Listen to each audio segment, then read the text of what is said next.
Even Ibrahim al-Nakha'i said, كان أصحاب رسول الله صلى الله عليه وسلم يكرهون, right? يكرهون. Wearing it whether it has what? Quran or not. And here يكرهون is important that we know. When the righteous predecessors or the early scholars, they use the term يكرهون, they mean by it what? Haram, not makruh, which means disliked. Question asks, are things people wear around their neck or arm haram even if it has Quran? I think what they're referring to is Taweez, and in Somali they call it hirsi, right? They call it hirsi, صح, in Somali. And in the Arabic language they refer to it as tama'im. So I'm going to split this into two. You have wearing the Taweez that has Quran in it, and then you have others.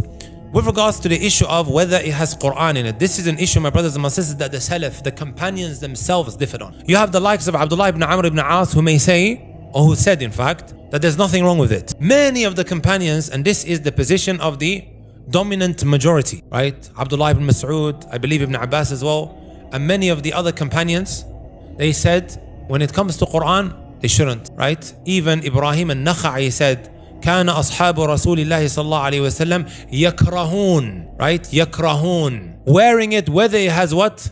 Quran or not. And here yakrahun is important that we know.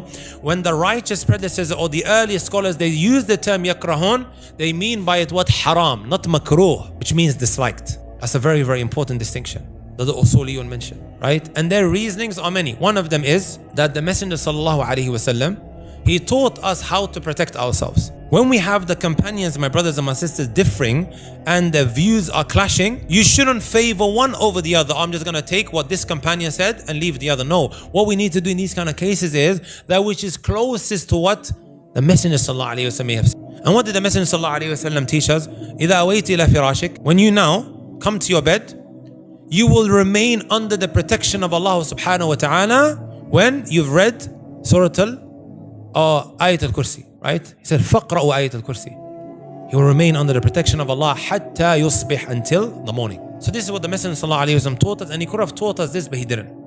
Also, we know, my brothers and my sisters, al-aslu fil ibadati what? Al-hadr. The asl when it comes to ibadah is that it is impermissible until you find an evidence. I'll say that again. Imam al-Sa'di mentions, وَلَيْسَ مَشْرُوعًا مِنَ الْأُمُورِ غَيْرَ الَّذِي فِي شَرْعِنَا مَذْكُورٍ.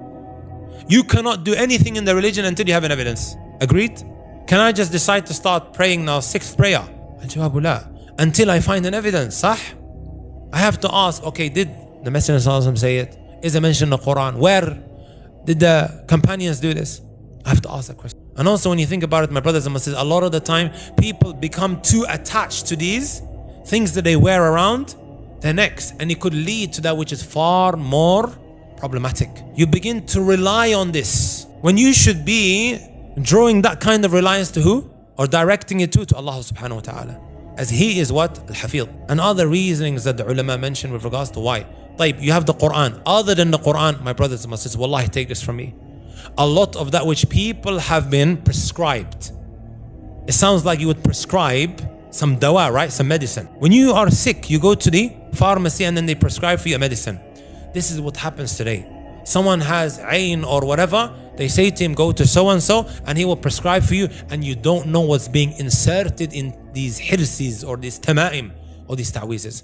I have opened it myself, wallahi. How many cases? You open it, you find the names of Fir'aun, Haman, Qarun, Abu Lahab, and these satanic names.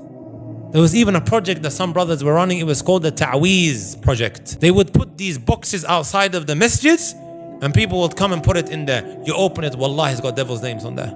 And the Messenger sallallahu alaihi wasallam says, "Inna ruqa wa tama'im wa tiwala shirk." The ruqya that has shirky stuff, and also these talismans, right? And tiwala, which is a type of sihr that was tahbib, making two people love one another. They are all shirk.